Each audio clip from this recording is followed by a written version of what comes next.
Good morning, everyone, and happy International Day of Democracy. My name is Andrew Mendelbaum, and I'll be your moderator as well as your first panelist today. We have 7 speakers, and we'll try to keep it brief so that we can have about 15 minutes for discussion.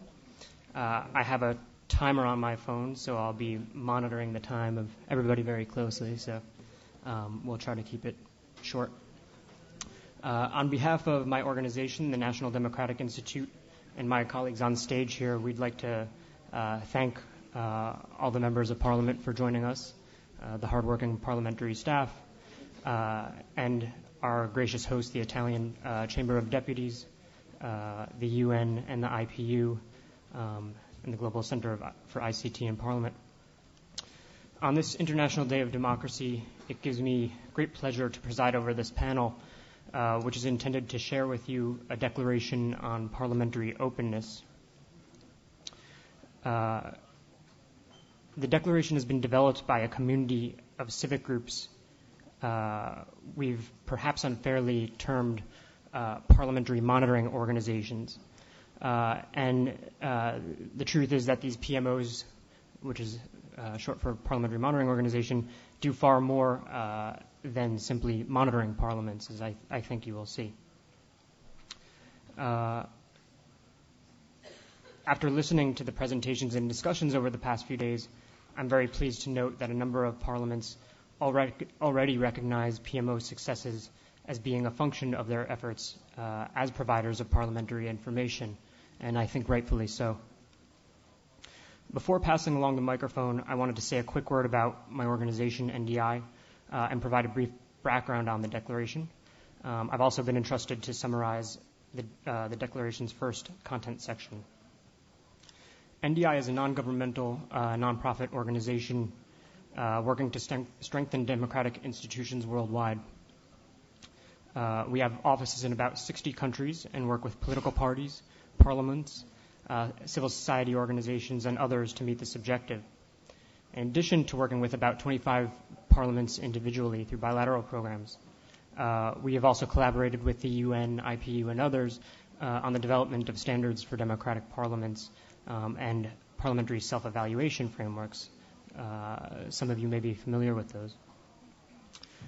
So it's in this context that NDI and the World Bank Institute began a joint initiative, as you can see on your right, to sort of understand how civic organizations are monitoring and assessing the performance and democratic functioning of their parliaments. An outcome of this initiative was the realization that PMOs had tremendous potential to learn from one another and through collaborative engagement with parliaments, but that they really had few opportunities. So we began a partnership with the Sunlight Foundation and the Latin American Network on Legislative Transparency to begin this networking process.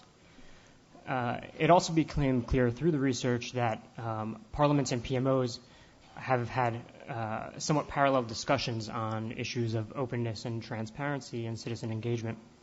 Parliaments have been working on great projects like the Global Parliamentary Report, the guidelines for parliamentary websites, the World e-Parliament reports, and so forth.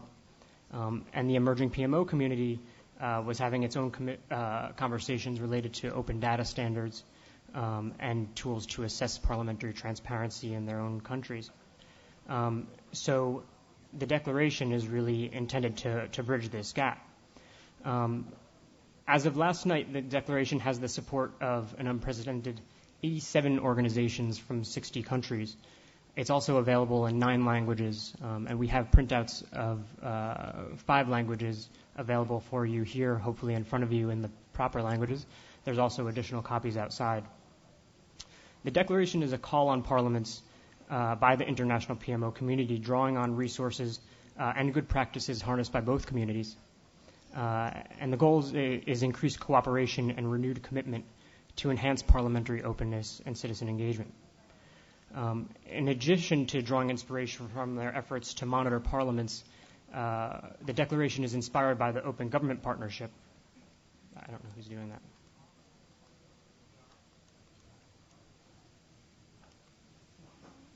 This is no longer, there we go.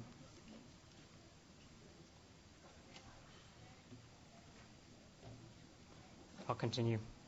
The Open Government Partnership, as we just heard in the last session, is a partnership of 55 governments that are developing action plans with civil society collaboration and monitoring aimed at increasing openness, accountability, and participation. And in a similar fashion, the Declaration promotes a normative framework to serve as a basis for dialogue between parliaments and PMOs to advance government openness and parliamentary openness, and to ensure that this openness leads to greater citizen engagement, more responsive representative institutions, and ultimately a more democratic society. The Declaration was developed through a collaborative process with input from more than 60 organizations worldwide.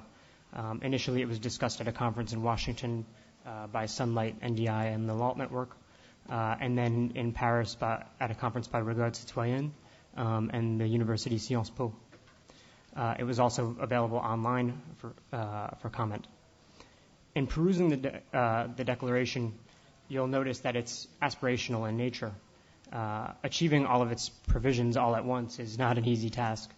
Even some PMO websites don't meet all of the criteria that are included. The Declaration is also developed with respect for a variety of country contexts and the multitude of parliamentary traditions and the challenges faced by parliaments with respect to resources and capacity, particularly in this age of rapidly advancing technology. While it provides a framework for advancing openness, it recognizes that each parliament must necessarily have its own trajectory, but that good practices such as Bungani can also be shared. The Declaration has a living commentary available at openingparliament.org with 52 pages of heavily cited background notes that provide support and share good practices by parliaments, about 60 parliaments, in fact. Now, before concluding or passing the microphone, I'm going to briefly discuss the Declaration's first section on promoting a culture of openness. The main thrust of this section, and really the entire document, is that parliamentary information should be viewed as belonging to the public, and that it shall be reusable and republishable by citizens with limited legal restrictions. To enable such a culture, Parliament must enact measures to ensure inclusive citizen participation, a free civil society, the tools to ensure effective parliamentary monitoring, such as legal recourse to enforce citizens' access to parliamentary information, and to vigorously protect these rights through its oversight role.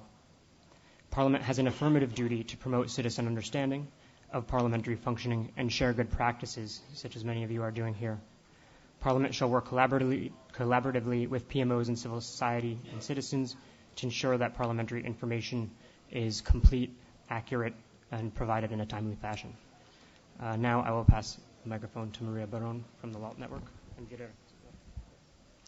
Since we have time constraints, I'm going to speak Spanish.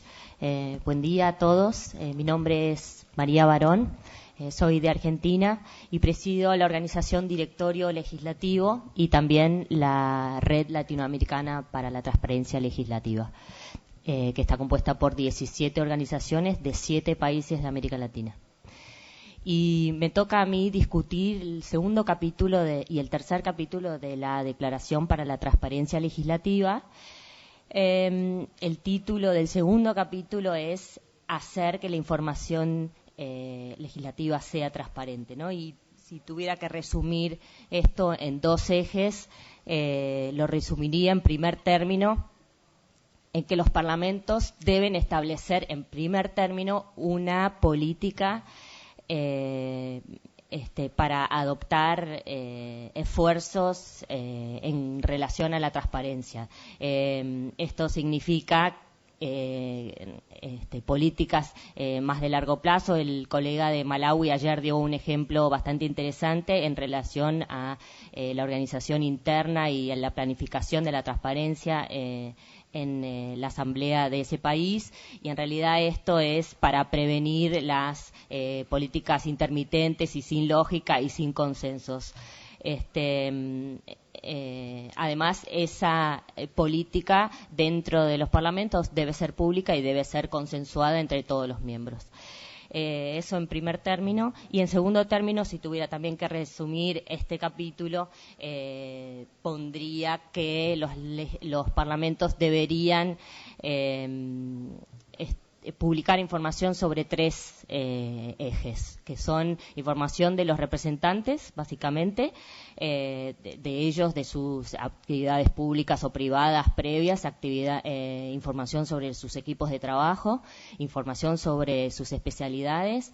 En segundo término, información sobre la administración de los congresos, información que tiene que ver con los presupuestos internos, con la información administrativa que manejan los congresos, y en tercer término, información sobre la actividad legislativa. Esta es información sobre agendas, información sobre proyectos, información sobre estados parlamentarios. Muy brevemente. Y el tercer capítulo de la declaración que me toca explicar brevemente a mí es básicamente cómo los congresos deben facilitar esa información que cuentan. Esto es, en primer lugar,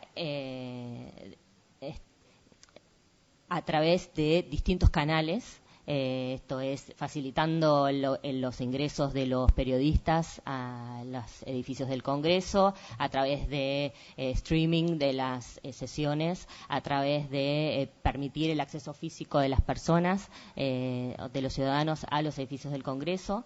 Por otro lado, también respetando las características de las personas y de los ciudadanos de esos países, y esto tiene que ver con el respeto a las discapacidades y que estas personas puedan acceder libremente a la información y a la tarea legislativa de los congresos. Por otro lado, también tienen que facilitar el acceso a la información para que no todas las personas tengan que venir a las capitales de los países para poder saber qué es lo que sucede en sus congresos. Y por otro lado, en los países en donde hay varios dialectos o varios idiomas, también deben facilitar la información para que todos puedan entenderla en sus idiomas y en un idioma o en un lenguaje de manera más fácil y entendible. Y en último término, y no menos importante, es la gratuidad o el principio de gratuidad que tiene que tener el acceso a la información de estos congresos. Le paso el micrófono a mi colega John Wunderlich, y luego vuelvo para explicar un poco las actividades de las organizaciones de América Latina y en especial también en Argentina. Good morning. Thank you, Maria. It's absolutely a pleasure to be with you this morning and talk a bit about the Declaration. I have a very brief time first to talk through the section of the Declaration on the use of technology. And I'd like to start off by sharing one of the findings from the beginning of the Declaration on parliamentary openness, because I think it is a fantastic summary of why technology plays the role that it does in our work as parliamentary monitoring organizations and in the way that we've chosen to present the contents of the Declaration. So part of the beginning of the Declaration says that the onset of the digital era has fundamentally altered the context for public use of parliamentary information and the expectations of citizens for good governance. And whereas emerging technology is empowering analysis and reuse of parliamentary information with enormous promise to build shared knowledge and inform representative democracy. That's a very long phrase, but to me it means that not only is technology reinventing the ways that parliaments work, which is the work that all of you are here to share, but it's also reinventing the way that citizens interact with parliaments and the way that NGOs and citizens can work along with parliaments. And that's really the kind of interest that we're representing, is to try to say that this is a coherent picture of the way we view parliament should function. And part of the reason that we've become a more coherent community is that the techniques that we use to engage in monitoring parliaments are empowered through technology. So parliamentary monitoring is not a new phenomenon, but the fact that we're all building websites and scraping data and starting to be responsible for the way that citizens interact with data is new. In the U.S., far more people interact with bills through third-party NGO websites than they do through the Library of Congress website. And our vision is not to replace the official websites, but to augment and help guide them by playing an outside validating role. So when you look through, I'm not going to go through in detail, but when you look through our recommendations for how technology should change the way that parliaments function, these are not solely the result of our vision for change, but they're also the result of specific felt needs that each of our organizations and many others have encountered as we try to build new tools and work with parliaments to bring people closer to parliamentary information.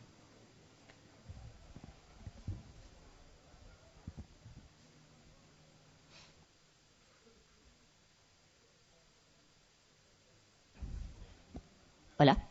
This is Spanish again. Me pareció interesante contarles un poco el trabajo de las organizaciones que conforman la red de transparencia legislativa en América Latina.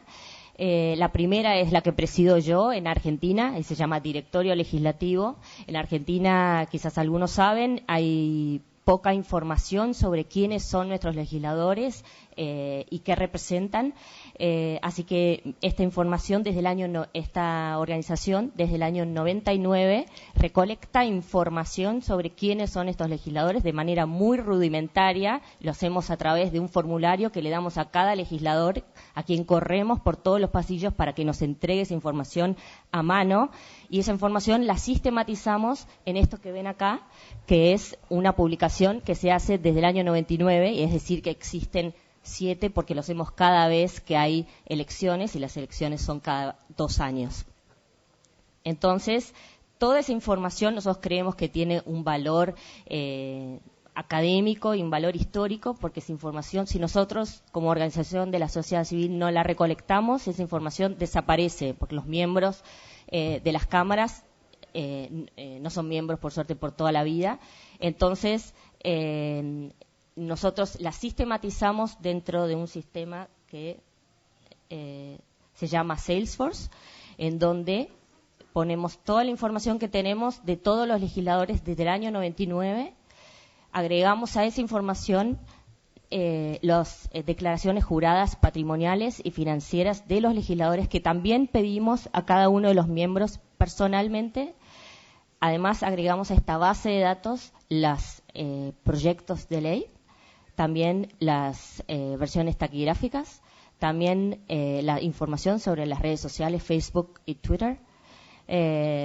También agregamos información de relación que tenemos nosotros, las organizaciones, con los representantes, y agregamos minutas de esas reuniones en Salesforce, y también las conversaciones telefónicas y las cartas que nos enviamos entre ellos. Toda esa información va a la web que queda acá, y es lo que tienen acceso a los ciudadanos. Y año a año vamos cambiando esa información con la información que vamos recolectando de los propios legisladores. Ese es el caso de Argentina, digamos. Y para contarles otro caso, o 2 casos más que son interesantes, el caso de Colombia, por ejemplo, la organización de Colombia que les cuento acá se llama Congreso Visible, y ellos lo que hicieron fue hacer un convenio con uno de los diarios, La Vanguardia, de Colombia.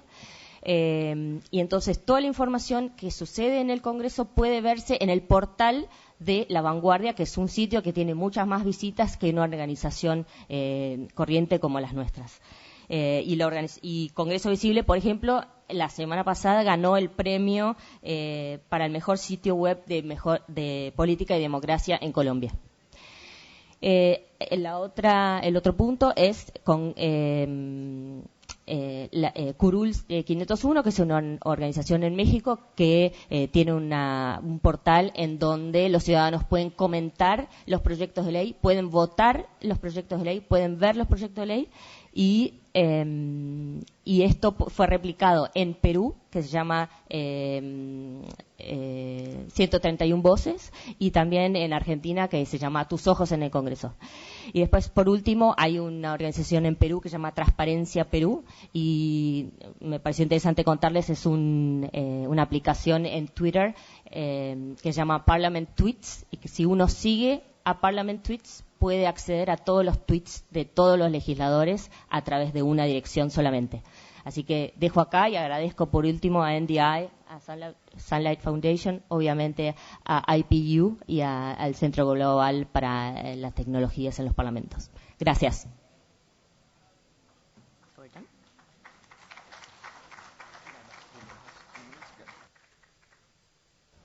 And very briefly, just to describe the work of my organization, the Sunlight Foundation, that's us last December. You can see we're a staff of about 40, and we've existed for around 5 years with a mission of creating a more open and transparent government. We have a fairly large staff, so we have a variety of different programmatic activities. We do a lot of policy and advocacy work, specifically around a more transparent Congress and executive branch. In the Congress, we've advocated successfully for different policies for how members of Congress can use social media to get all bills online for 72 hours or 3 days before they're voted on, and to make a variety of changes in the rules of the House and the Senate, and also a variety of advocacy positions around influence and money in politics. We also have a large team of technologists that build databases and tools to give people better access to information online. And there's a lot of different things that we've built, but one that I'm particularly proud of is called Scout, scout.sunlightfoundation.com. And Scout takes a database of bills from each of the 50 U.S. states, from every bill in the U.S. Congress, from speeches in the floor of the House or the Hansard, and also pending federal regulations, and lets you search for any word or phrase across all of those different contexts. And as soon as that word or phrase is used, you get an email to alert you about it. And it's not just words or phrases, it's also legal citations. So if, like me, you follow the U.S. Freedom of Information Act, you can put in 5 U.S.C. 552 and get an alert anytime that phrase is mentioned, or any of the other ways that that citation can be written, which there are many ways that can be written. Using that particular alert, we were able to find out that a new FOIA exemption had been proposed, and alert relevant groups to mobilize and get that proposed legislation to be changed. So that service, even though it's only existed for a little bit less than a year, has resulted in a number of specific legislative changes, because experts are able to just in time follow how the legislative process is happening. And then the other broad piece of Sunlight's work is to do investigative journalism and tell specific stories about how money in politics, influence, and political power work in Washington, which, of course, is always very important, and probably a little bit more important now given how money in politics is functioning in the U.S. So that's a little bit about our work and why we're very happy to be with you and present the contents of the Declaration. Good morning. My name is Marwa Abudaya. I'm coming from Lebanon to represent the Lebanese Parliamentary Monitor.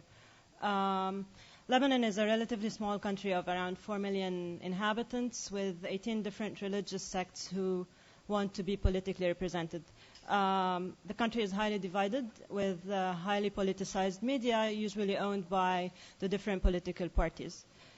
In the absence of an access to information law, our organization came to find a need to provide a platform where people and citizens can access information. And this is when the Lebanese Parliamentary Monitor came into existence in 2007. The Monitor's aim is to change the political culture in Lebanon towards more participation and transparency. And this is why it's a platform, an online website, which presents to the Lebanese citizens objective information and allows them the chance to go and analyze in order to make an informed decision. The Parliamentary Monitor provides information on parliament members' profiles, their background, CVs, education. It provides and monitors specifically their work and activity on policy development, policy proposals, and policy reforms. So it presents individual profiles of each MP and their work on a policy, certain policy that they initiated, reformed, or proposed. It also monitors the policy development timeline. How much does it take for a policy to be introduced in the parliament till the date it's issued? The Parliamentary Monitor also provides data on the work of political parties in the sense of policy development as coalitions or as a party by itself. Another source of information that the Parliamentary Monitor gives is the ability to citizens to generate reports and be able to compare between the different political parties' works, the different MPs' works, and to compare their needs, their policy priorities versus the priorities that the parliament members are working on. The LP Monitor runs a check before you vote campaign right before each parliamentary elections that we've done. Since 2007, we've monitored 2 parliaments. Our upcoming elections is in June 2013. The aim of the check before you vote campaign is to provide data to citizens on the work in the past 4 years of the current parliament. And this is in an attempt to have citizens get the data they need in order to make informed decisions before going to the ballot boxes. The Parliamentary Monitor now also provides information to citizens, but also supports the work of civil society organizations on policy reforms and developments. So we support the different campaigns happening in the country. For example, in May 2012, we provided data to the Civil Campaign for Electoral Reform on the names and numbers of parliament members who voted with proportionality electoral law, with their pictures, their names, and their stances towards this political electoral reform. This data was published in newspapers. It was used by the campaign in their protests, banners, Facebook, and Twitter accounts to reach out to the people. In an attempt to encourage parliament members who voted against proportionality system to go research more, change their mind, and join their fellow parliament members in advancing this political reform. The declaration comes in time to support the work that the Parliamentary Monitor has been doing since 2007 to reach towards more open and transparent parliament. It brings towards our work more push because we know we're not by ourselves. We are supported by more than 75 organizations worldwide. The declaration comes in time to help us transform politics in Lebanon from a top-bottom approach towards a bottom-up approach, to help us transform politics in Lebanon from an appeal to authority towards more participation towards the public service, and most importantly, to get away from the under-the-table deals towards more responsive issue-based policymaking. In addition to that, the declaration and the work of Parliamentary Monitor in Lebanon is about collaboration. And in order to reach towards more transparent and open parliament, we do need to collaborate. So this is us here, this is us today. With the work and the support of the declaration, we hope that the June 2013 elections would give us another leap in terms of reaching towards our goal. Thank you.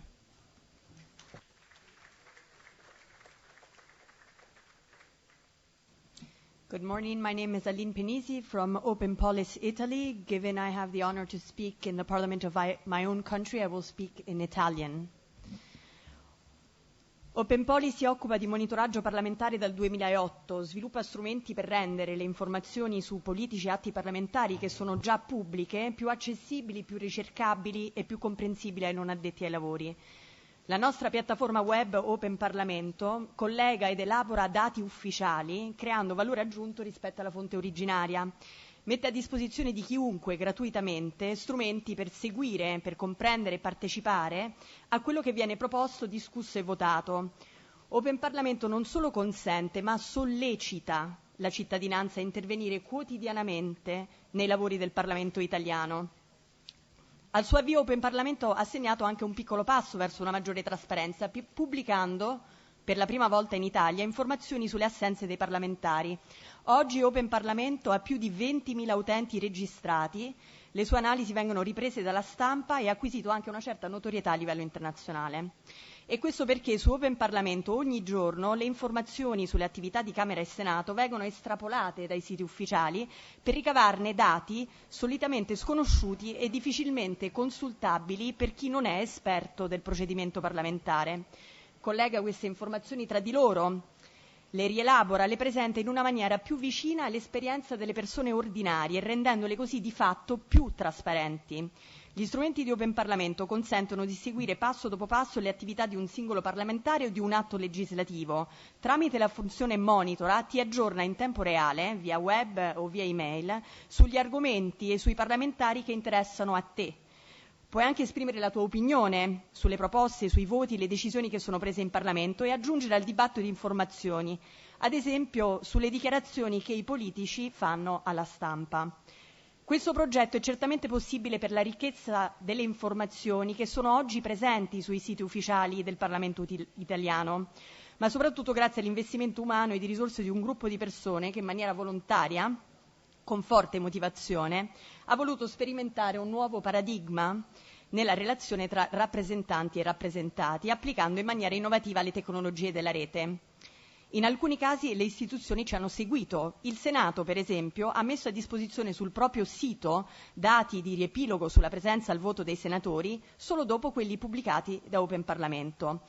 L'indice di produttività parlamentare, che elaboriamo per sintetizzare l'attività svolta e il risultato raggiunto da deputati e senatori, è stato oggetto di una consultazione a cui hanno partecipato 160 parlamentari, dandoci suggerimenti e spunti che sono disponibili sul nostro sito web e per chi fosse interessato anche in una pubblicazione con una scheda riassuntiva in inglese che troverete sui tavoli.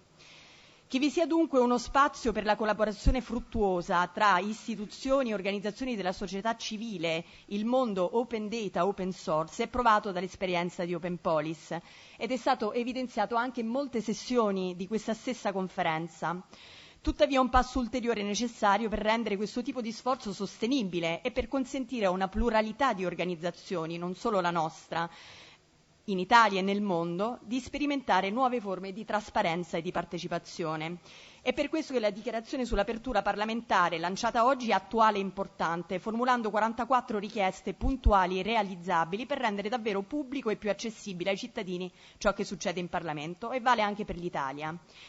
I siti web della Camera di Senato contengono molte informazioni, sono tempestivi, ma non sono completamente open, né dal punto di vista tecnico né dal punto di vista giuridico. Le informazioni, per esempio, non possono essere utilizzate per fini commerciali.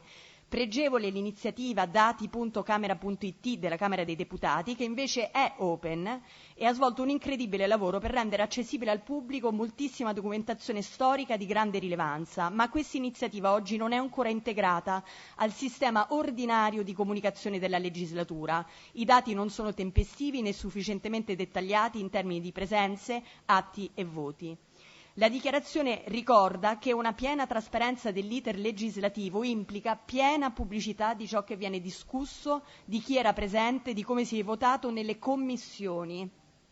Altri paesi lo fanno, ma in Italia questo non è possibile e richiede una riforma dei regolamenti parlamentari. La dichiarazione vuole essere un riferimento non solo per i parlamenti nazionali, ma anche per le assemblee di altri livelli di governo. E noi vogliamo portare il modello Open Parlamento nei comuni italiani e lo stiamo facendo con un progetto che si chiama Open Municipio, a cui hanno aderito i comuni di Senigallia e di Udine e che nell'autunno diventerà una realtà. Il lavoro fatto finora tra istituzioni e società civile è solo un punto di partenza. L'apertura dei parlamenti è una straordinaria occasione per una democrazia rinnovata. Grazie.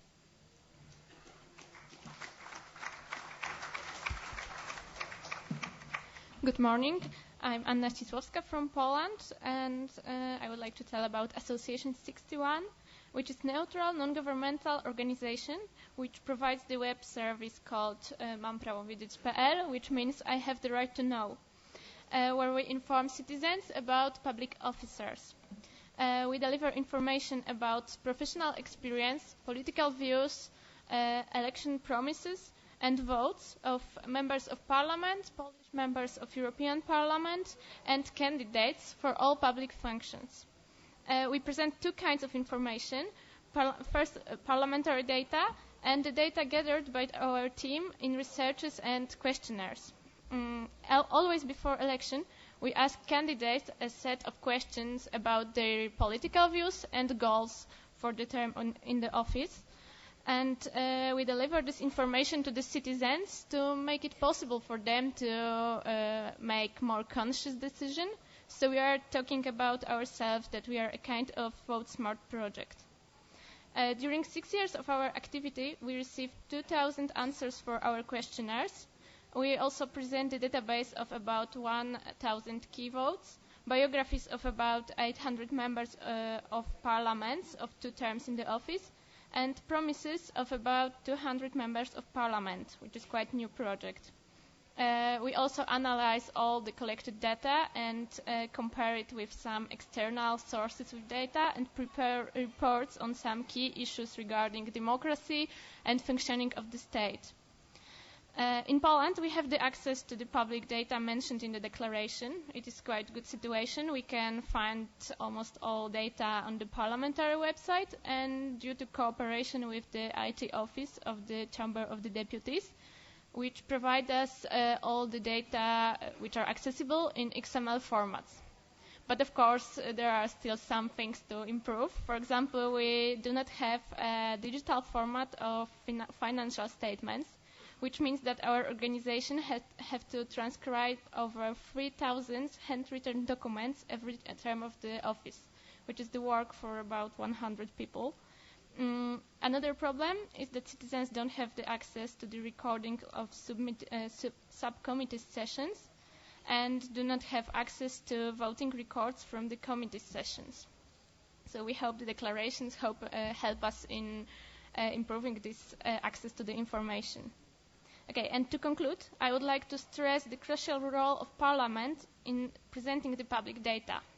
As from our observations, we can say that people at first trust the official sources of information, and citizens in Poland prefer to check data on the official website of the Parliament, even it is less user-friendly and it is not so nice as our non-governmental alternatives. And I think it is a positive thing that the government and the Parliament has this credit of trust, and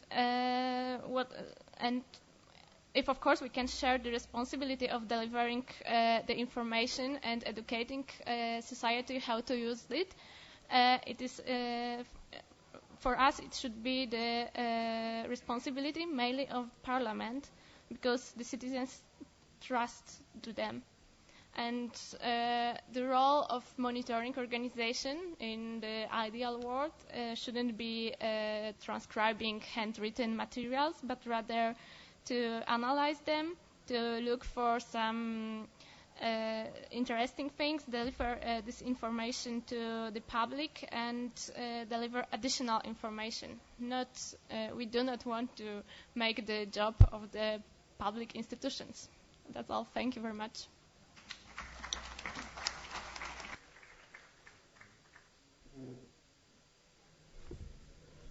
Hello, my name is Gregor Hakmak.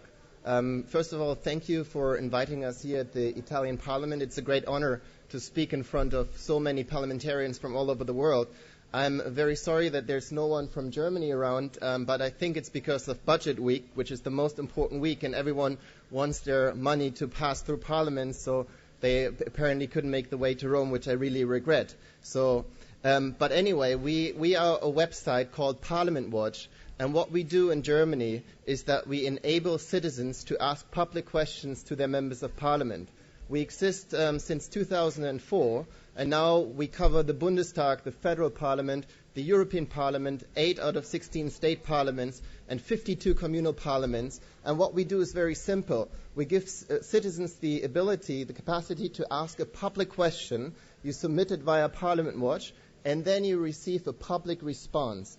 And more than 90% of all members of parliament have gained trust and are using our platform to directly communicate in a moderated but substantial way with their electorate.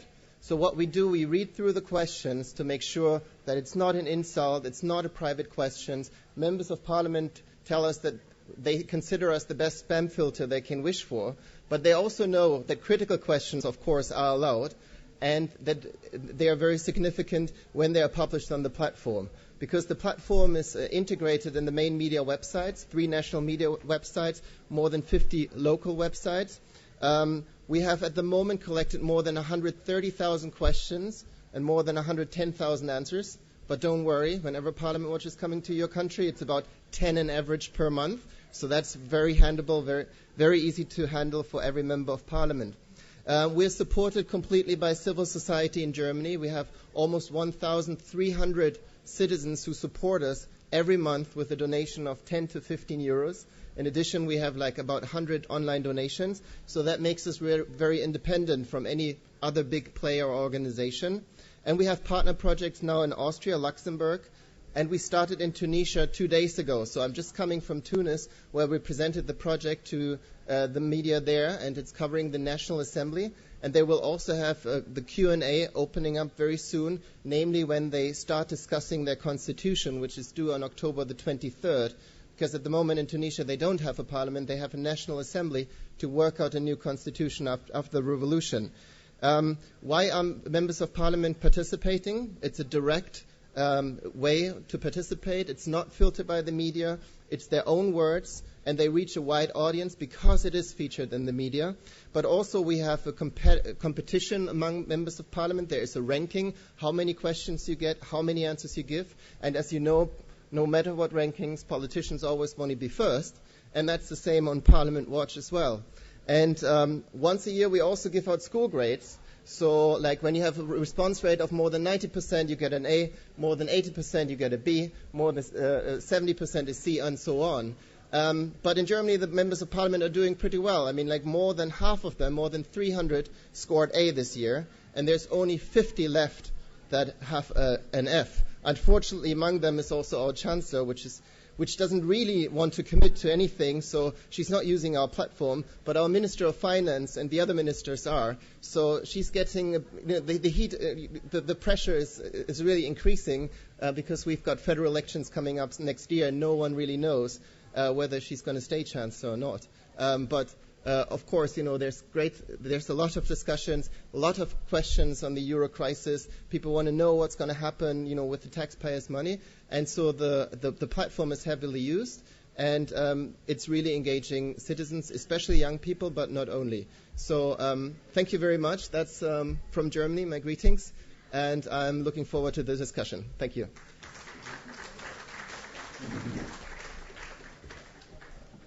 Thank you, everyone. I'm told we have a bit of time for discussion, so perhaps we can start by taking 3 questions, and we'll see how long we can sustain.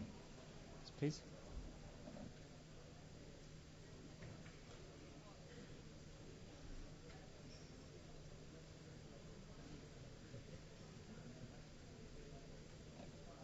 Our colleague from Japan, and then our Namibia. Thank you, Chairman. I'm Toshiro Ishii. A member of Parliament, Japan. I have some comment about your presentation. Your presentation is extremely good, but open government is essential. But on the other hand, we need to think about the further step. I suggest we consider Parliament not only transparency, but also participation and collaboration. My definition of transparency is disclose information. Participation is deliver individual opinion to Parliament. And collaboration is, this is for me the most important thing, is improve policy and law through Internet. By collaborating with public through e-technology hold great potential. On the other hand, the opinion through Internet may be different from general public opinion, and it is very difficult to how to integrate the opinion. So I expect you and this conference get into a further step how to use Internet, not only disclose information, but also how to improve policy and law. So for me, transparency is minimum requirement for accomplish for full open government. If you have any comment, please. Thank you. Thank you very much. My name is Steve Poseidnot. I'm a member of Parliament from the Republic of Namibia. I just have a comment to the whole team and the organizations that they represent. You must be seen as partners through parliaments, not as enemies or antagonists, but as partners for parliamentarians and civil society or society at large. And don't give up the good work that you are doing, and never try and compromise your integrity that is so valuable in a transparent organization. Thank you.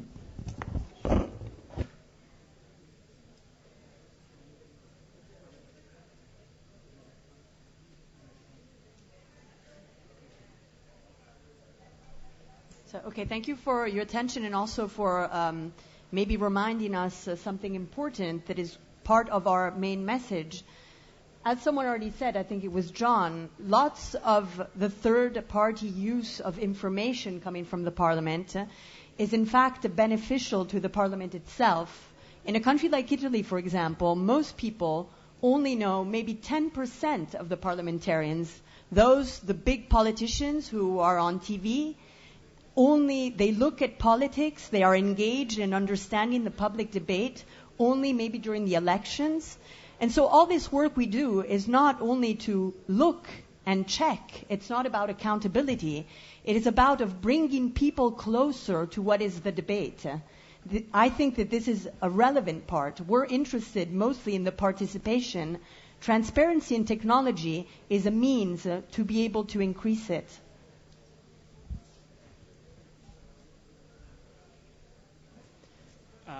I would just say in response to both really that the dynamic of cooperation goes both ways.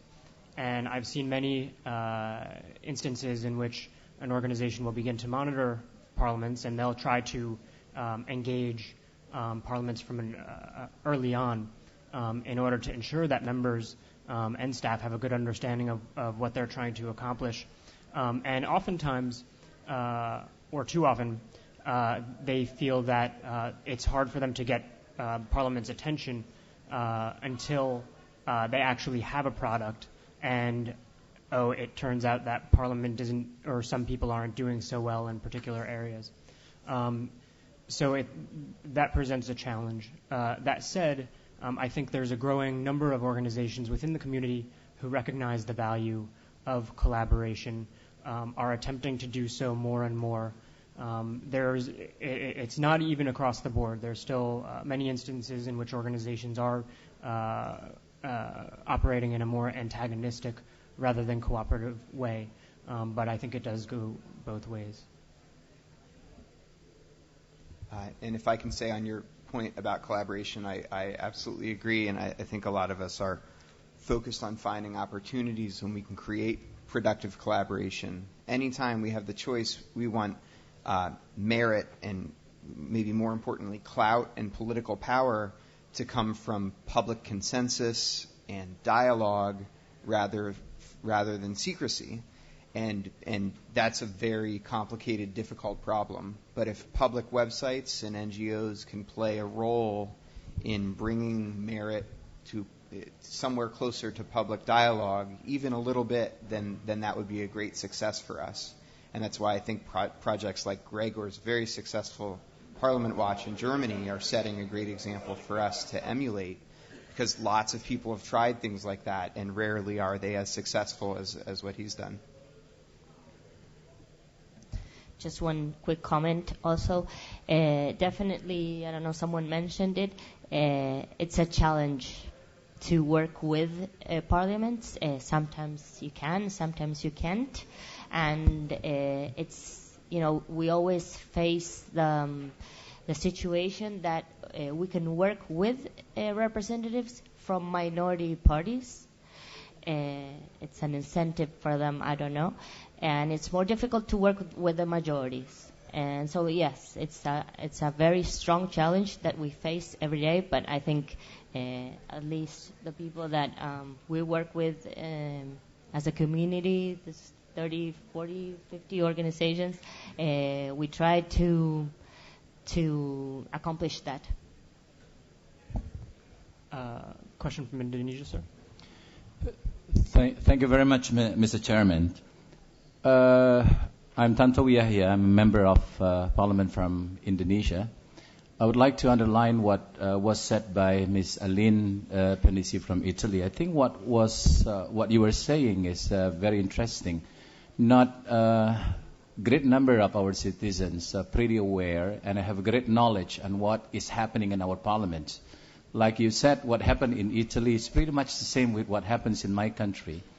in Indonesia, we have 560 members of the parliament. But the information that the people get about the parliament is what they obtain from a very small number, probably only 10 to 20 members of the parliament who always appear on TV. And I'm sorry to say, they have a bad reputation. Because as you know, in the media, bad news is a good news. And sadly speaking, bad news has been a good business for the media. So the image of the parliament, the news and the information of the parliaments are normally from the negative sides. So this is a challenge for us. Andrew, we have NDI in our country, but they haven't done what you have been doing in other country. And my friend from Germany, Gregor Hackmack, I'm very interested in your presentations. I think NDI in Parliament Watch should do something in my country. You have to run that concept in my country, parliamentwatch.org, or whatever you call it. We have NGO which watches the parliament, but from the other side. Normally, the people from the NGO, they, at the end of the day, they become a public figure by every day giving negative comment and criticizing the parliament, rather than they open new page, they open door, and then they give airtime for the people to set questions like what you do in Germany. Thank you.